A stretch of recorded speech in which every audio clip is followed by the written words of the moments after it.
I've been out in Africa for the past 3 months and I've been working here for the past 10 weeks. In today's episode, I'll be discussing what it's like to be a digital nomad working remotely in Cape Town for an extended period of time, living and working like a local rather than being on a holiday.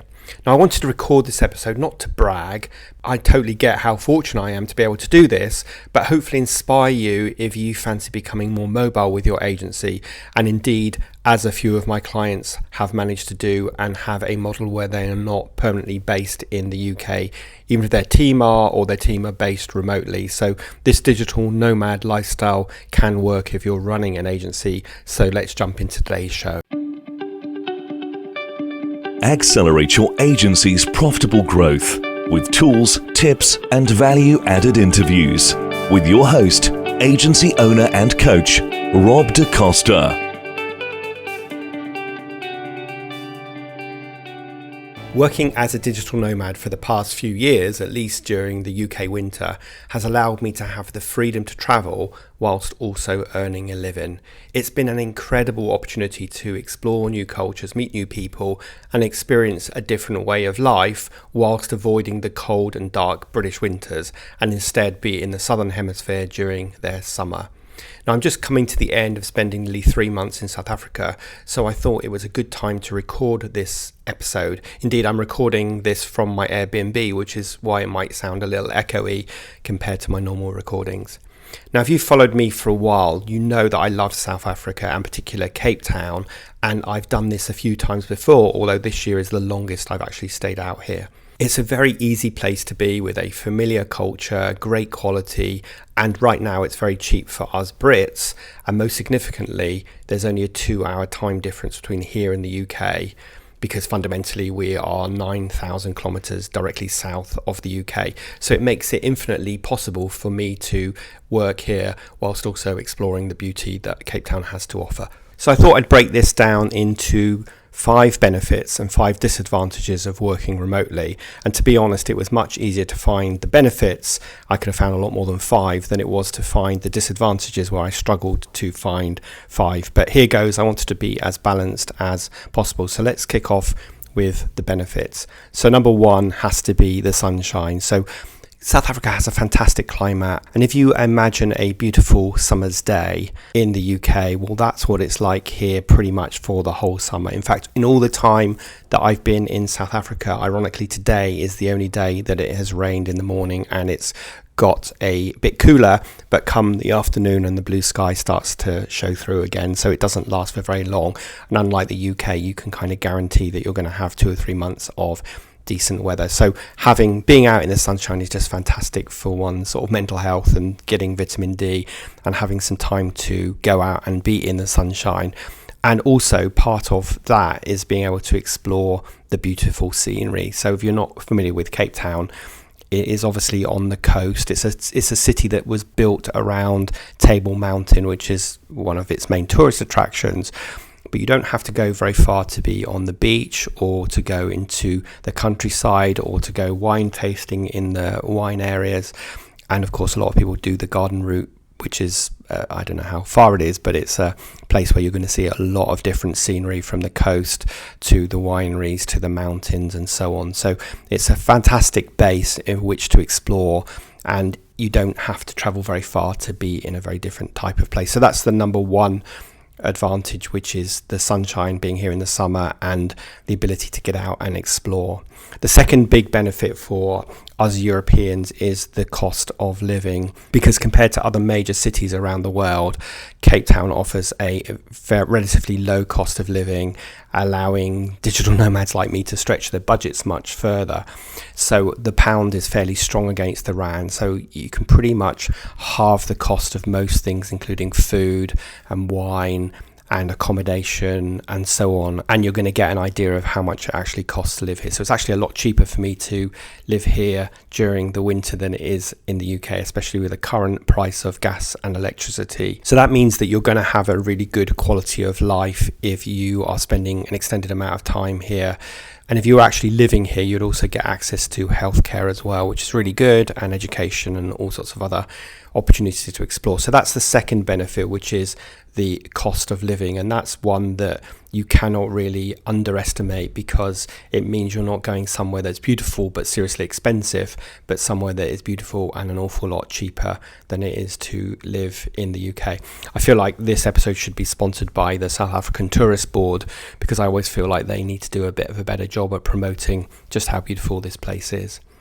Number 3 kind of carries on from number 2, and that is the fact that you can explore the country pretty easily, and you can get around pretty easily. As I said already, that I'm based in the centre of Cape Town, but I only need to drive 20 minutes and I'm by the sea. I can go down to the Cape of Good Hope, one of the most southerly points of Africa.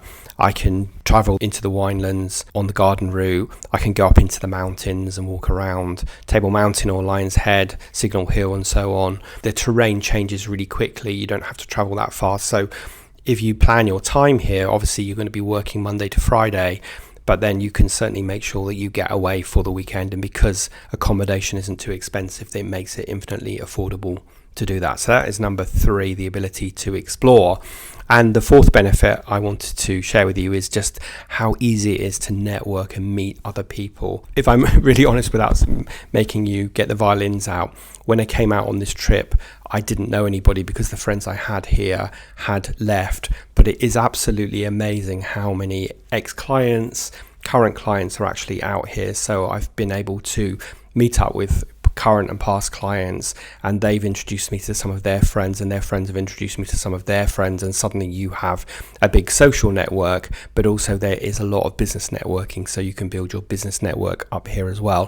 Of course, whether you actually want to have South African clients will be debatable, because the cost of living is so much lower here, so are the salaries. So it may be that you don't want to have South African clients, but certainly the ability to build a network and meet other like-minded people, both personally and professionally, is really easy. And personally, I found it much easier to meet people here than I have in places like the USA. So that is my fourth benefit, which is the ability to network. And the fifth benefit I wanted to share with you is the time difference, or the lack of time difference, between here and the UK. Because as I said, we are almost directly south, about 9,000 kilometres from the UK, and therefore the time difference from the UK is 2 hours, and to mainland Europe is 1 hour. So it makes it very simple to work here and keep your UK hours, but operate from a different country where it's summer instead of winter. So that has to play a big part. I would really like to go to places like New Zealand, and I suspect parts of New Zealand are very much like Cape Town, but the biggest issue besides the distance is the fact that their time difference is about 10 hours, I think. So that would be really problematic unless I was going to be becoming nocturnal, and that's sort of what put me off, and it's what keeps bringing me back to South Africa. So that is my fifth benefit, which is the time difference. Okay, so let's move on to the disadvantages. And in a full disclaimer here, as I mentioned, I've struggled to find 5 disadvantages, but I feel like the first disadvantage could easily account for 2, so I'm only actually going to give you 4. But the number 1 disadvantage that not many people tell you about is the load shedding, as they call it out here. In other words, the power cuts. And this year it's worse than ever. So you can download the Eskom app, and Eskom is the main electricity provider in South Africa, and they will tell you when the power cuts have been happening. And most days they are happening about 3 times. So early in the morning from say 6 to 8:30 there's no power, and in the middle of the day from 12 to 2 there's no power, and then in the evening from 8 till 10 or 10 till midnight there's no power. And this has been, of course, making work challenging. So there's a few things that you can do to overcome this. First of all, make sure you've got a laptop with a battery, that it's charged up. You can also get a mobile router, which is what I have, and buy a local SIM card for data, which is not expensive. And you can also buy a UPS device, or uninterrupted power supply, which is another way of overcoming this, that can power the in-house router and your TV and the lights and so on. So you can't underestimate that, but you can plan for it. And as I said, I'm going to let this count for 2 big disadvantages. South Africa on its surface looks like a first world country. The quality of food, accommodation, hospitality, travel, the roads, and everything else feels just like it does in a really nice other first world country. But then when the load shedding takes place, you realise that actually it's not a first world country. And the issues, although I don't want to get political, the issues that are causing the load shedding is that they have one power company that's owned by the government that has been totally underinvested. It has massive debts, so any money it's making is trying to pay off those debts, and it has very old infrastructure that fundamentally needs updating, and it needs to be more efficient because apparently it's only generating about 25% of what it could be if it were running efficiently. And this is a long-term problem for South Africa that isn't going to go away overnight. And I guess the second point that happened last time I came here was that there were water shortages because there was a big drought. And South Africa hasn't invested in, for example, desalination plants, although it's surrounded by the ocean. So when there's a water shortage, we have the same type of issue where water gets cut off at certain points of the day. So that is my number one disadvantage, which I'm going to count for two, which is load shedding and water shortages. Now, the second disadvantage is one of sort of being a bit homesick. So unfortunately, my partner can only get a couple of weeks vacation every year. So he had to go home after 2 weeks after we'd been exploring Namibia. But we've sort of agreed, because I can work remotely, that I am going to spend an extended time here. And of course, we talk every day, but you can still end up missing home. Ask me that question again when I've been home for a day and wish I were back here, and I might have a different viewpoint. But in terms of balance and fairness, I have to put that as a second point. Disadvantage is, of course, being homesick if your loved ones are away from you. Now, the third one isn't really a disadvantage, but I feel like I should talk about it because it's the kind of first question everybody asks me, which is safety. So is it safe to be there, Rob, especially when you're on your own?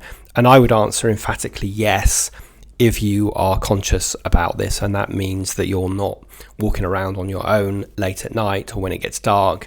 And second of all, you're not walking around with your phone in your hand or your wallet poking out your back pocket or your rucksack loosely held over your shoulders because you're asking for trouble from opportunistic people. There is no doubt about it. There is a lot of poverty around here, and you see it more evidently than perhaps you do in the UK. So there are people begging, and they can be more persistent, but you just have to be smart about all of this stuff. So safety has never been an issue for me, but I know that it's a concern for other people, and my advice is to be smart and be sensible and don't advertise that you are a tourist. And the fourth point I wanted to make was around working out here for longer than 3 months, because as a Brit in certain other countries, you get automatically a 3-month visa. But if you want to get a working visa or a longer visa, then you need to go through a bureaucratic process that can take many years to get your working visa. So that is definitely a disadvantage if you want to be here for longer than 3 months. What a lot of people do who spend longer periods here is that they'll leave the country and then come back in order to get their 3-month visa renewed. But I've made sure that I'm just here just under 3 months, so it won't be an issue for me. So that is the fourth disadvantage, which is getting a visa can be very complicated and bureaucratic. In terms of qualifying for a visa, it's not that difficult, but in terms of actually getting it, it can be quite difficult. And I've heard stories where people have had to sue the government in order to get the process moving so that they can get their visa. So that's my fourth disadvantage, which is working for longer than 3 months. Okay, so there you go. So that's my, hopefully, a balanced view of the 5 advantages and disadvantages of specifically working in South Africa. But of course, if you want to be a digital nomad, all you really need is a good Wi-Fi signal and a computer, and then you can work away. You know, I brought my camera with me. I haven't got my proper usual podcast recording mic, but I have got a mic with me that I could bring in my suitcase. You really don't need much more than that. It's just you just have to have a sense of adventure, and, you know, like I say, be willing to be away from home for a while. We will definitely be doing this again next year. We actually have been looking at properties while I've been here. We've decided not to buy this year, but we now know the process and the costs involved in buying, and that's something that we definitely want to do in the future, because this is a place we would like to retire to, or certainly spend time each year coming back during the winter. So I will be planning to do this again next year, and I would just encourage anybody who wants to be a digital nomad and work remotely that you just need to pick up your tennis racket and bat out the way all the excuses, all the stories that we tell ourselves that keep us stuck in the same space. As I said, I've got a few clients that do the same thing as this. So I have one client that runs a London PR agency, but he is based in Brazil, and it works really well for him. And he comes back every 8 weeks to the UK for a week or two, and then he's back out to Brazil. So there are other examples of people that are taking a digital nomad lifestyle. And I'd encourage anybody, if you were thinking about doing this, to go and do it for a short period of time, see how it works for you. And then over the time, you can make it a longer period of time, as I have done. Okay, so I hope you found that episode useful, a bit of a different episode, but I did want to share sort of my story with you in the hope that it will inspire you to go and explore the world as well. And of course, if you enjoyed this episode, please do make sure you've hit subscribe, share it with your colleagues, and I'd love you to leave a review on Apple Reviews, because that helps the podcast be shown to more people. So other than that, have a fantastic rest of your week, and I will see you next Thursday for the next episode of the Agency Accelerator podcast.